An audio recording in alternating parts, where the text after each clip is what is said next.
Welcome to my YouTube channel Madani तालीमात. Please subscribe and press the bell icon for more videos. शादीशुदा मर्द ख़वातीन हज़रात हैं वो ज़रूर ये वीडियो पूरी देखिएगा. बिस्मिल्लाहिर्रहमानिर्रहीम. अस्सलामु अलैकुम वरहमतुल्लाह.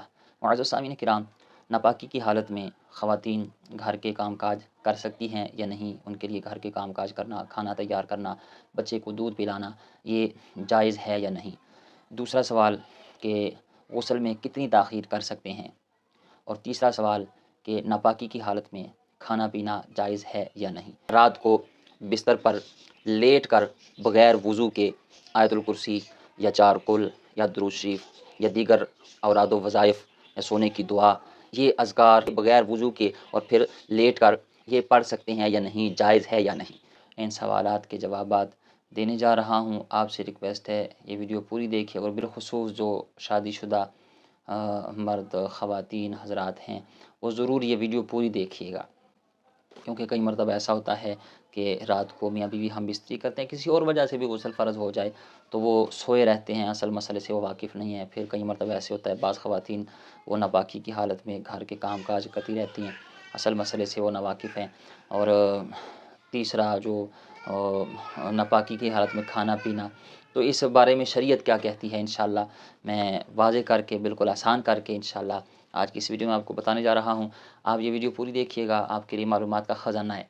और आपके ज़हन में भी कोई शरई मसला हो तो इस वीडियो के कमेंट बॉक्स में अपना मसला दर्ज कीजिएगा. इंशाअल्लाह मैं कोशिश करूँगा आइंदा आने वाली वीडियोज़ में आपके सवालों के भी जवाबात दूँ. तो सबसे पहला सवाल कि गुस्ल में कितनी ताख़ीर कर सकते हैं. मिसाल के तौर पर रात को मियाँ बीवी ने हम बिस्तरी की या किसी मर्द पर वैसे ही रात को सोए हुए एहतलाम हो गया, गुस्ल फ़र्ज़ हो गया, किसी भी वजह से गुस्ल फ़र्ज़ हो गया, ठीक है जी. तो अब वो उसके फ़ौरन बाद रात को सो सकते हैं या पहले गुस्ल करना होगा, और अगर ताख़ीर कर सकते हैं तो कितनी ताख़ीर कर सकते हैं, इस बारे में शरीयत क्या कहती है. तो इस हवाले से याद रखें नबी मुकर्रम शफ़ी मुअज़्ज़म रहमत आलम सल्लल्लाहु तआला अलैहि वसल्लम की बारगाह में हज़रत उमर रज़ियल्लाहु तआला अन्हु ने अर्ज़ की कि या रसूलल्लाह मुझे रात को जनाबत लाहक हो जाती है, यानी गुस्ल फ़र्ज़ हो जाता है, एहतलाम की वजह से या जमा की वजह से गुस्ल फ़र्ज़ हो जाता है, तो मैं क्या करूँ. ये हदीस का मफ़हूम आपको समझा रहा हूँ. तो नबी पाक अलैहिस्सलातु वस्सलाम फरमाया कि उसी वक्त वज़ू करके सो जाया करो और सुबह फजर से पहले उठकर गुस्ल कर लिया करो.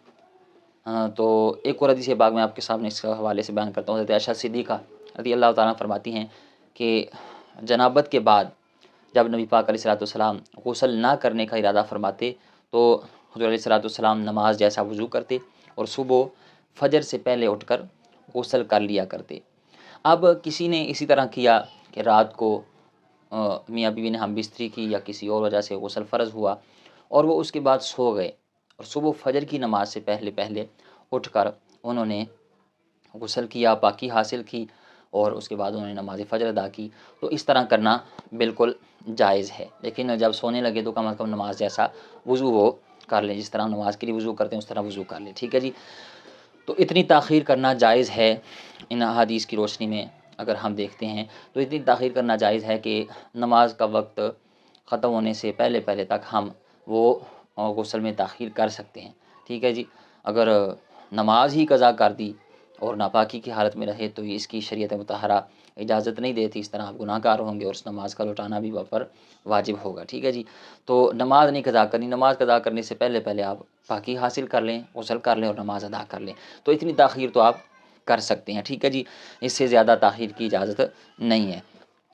अब दूसरा सवाल कि जनाबत की हालत में औरत क्या घर के काम काज कर सकती है या नहीं, बच्चे को दूध पिला सकती है या नहीं, घर में खाना वगैरह तैयार करना होता है तो वो खाना हंडिया वगैरह तैयार कर सकती हैं या नहीं. तो इस हवाले से याद रखें ख़वातीन घर में अगर वो नापाकी की हालत में हैं तो वो खाना तैयार कर सकती हैं, रोटी पका सकती हैं, बच्चे को दूध पिला सकती हैं, इस तरह दीगर घर के जो काम काज हैं वो कर सकती हैं, इसमें कोई हरज नहीं. लेकिन कम अज़ कम वो जिस तरह नमाज के लिए वज़ू किया जाता है उतना कम अज़ कम वो वज़ू करके ये काम करें, ठीक है जी. और फिर जब वो काम काज से फ़ारिग हों तो आप फ़ौरन ही गुस्ल करके पाकी हासिल कर लें, ठीक है. तो जनाबत की हालत में घर के काम काज औरतों के लिए करना ये बिल्कुल जायज़ है, इसमें कोई शरीक बात नहीं, लेकिन कम अज़ कम नमाज जैसा वज़ू कर लेना चाहिए.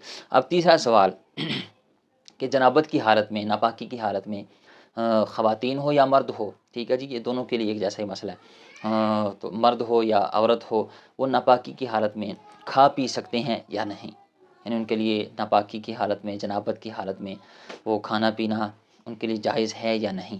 تو اس حوالے سے یاد رکھیں، حضرت جناب جابر بن عبداللہ رضی اللہ تعالیٰ عنہ اس حدیث کے راوی ہیں۔ آپ فرماتے ہیں کہ نبی پاک علیہ الصلوۃ والسلام کی بارگاہ میں عرض کی گئی کہ یا رسول اللہ صلی اللہ تعالیٰ علیہ وآلہ وسلم، جو شخص جنوبی ہو تو یعنی ناپاکی کی حالت میں ہو، تو کیا وہ ناپاکی کی حالت میں کچھ کھا پی سکتا ہے یا نہیں؟ یعنی کسی پر غسل فرض ہے، وہ ناپاکی کی حالت میں اس ناپاکی کے دوران وہ کچھ کھانا پینا چاہے تو وہ کھا پی سکتا ہے یا نہیں، پانی پی سکتا ہے یا نہیں، کھانا کھا سکتا ہے یا نہیں، اس طرح دیگر کوئی چیز بھی وہ کھانا پینا چاہے تو ناپاکی کی حالت میں وہ کھا پی سکتا ہے یا نہیں۔ تو پوچھا گیا حضور علیہ الصلوۃ والسلام کی بارگاہ میں، تو نبی پاک علیہ الصلوۃ والسلام نے اس سائل کو جواب دیا کہ نعم، ہاں، ایسا شخص کھا بھی سکتا ہے، سو بھی سکتا ہے۔ لہٰذا اس حدیث کی روشنی میں اگر ہم دیکھیں تو ناپاکی کی حالت میں کھانا پینا جائز ہے، لیکن کم از کم بندہ نماز ایسا وضو کر لے، ٹھیک ہے جی، تو اس میں آپ کھا پی سکتے ہیں، اس میں کوئی حرج نہیں ہے۔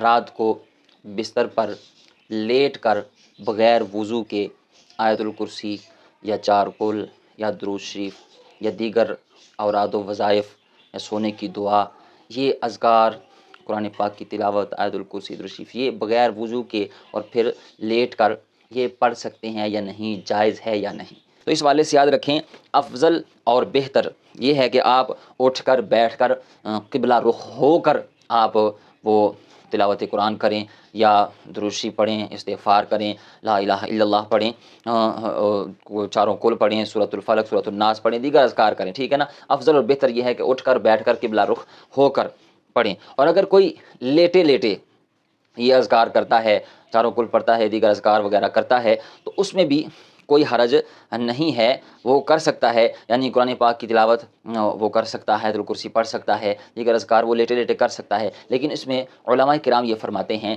کہ اس وقت کم از کم اپنے پاؤں جو ہے وہ پھیلائے ہوئے نہ رکھے، یعنی ادب کے زیادہ قریب یہ ہے کہ جب وہ تلاوت قرآن کر رہا ہو، دیگر اذکار کر رہا ہو، تو اس وقت کم از کم اپنے پاؤں وہ سمیٹ لے، تو یہ ادب کے زیادہ قریب ہے۔ اگر کوئی پھیلائے ہوئے بھی پڑھ لے تو وہ گناہ گار نہیں ہوگا، لیکن افضل اور بہتر یہ ہے کہ اس وقت جو ہے وہ اپنے پاؤں کو سمیٹ لے۔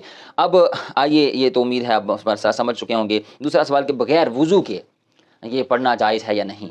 آیت الکرسی یہ قرآن پاک کی آیت ہے، سورۃ الناس، سورۃ الفلق یہ قرآن پاک کی ہی صورتیں ہیں، تو یہ پڑھنا بغیر وضو کے بستر پر لیٹ کر یہ جائز ہے یا نہیں۔ تو یاد رکھیں، اس حوالے سے ایک چیز کو سمجھ لیں، قرآن پاک کو بغیر وضو کے پڑھنا یہ جائز ہے، قرآن پاک کو بغیر وضو کے چھونا جائز نہیں ہے۔ لا یمسہ الا المطہرون، قرآن کا حکم ہے کہ ناپاکی کی حالت میں قرآن کو مس نہ کرو، چھوؤ نہ، ٹھیک ہے نا۔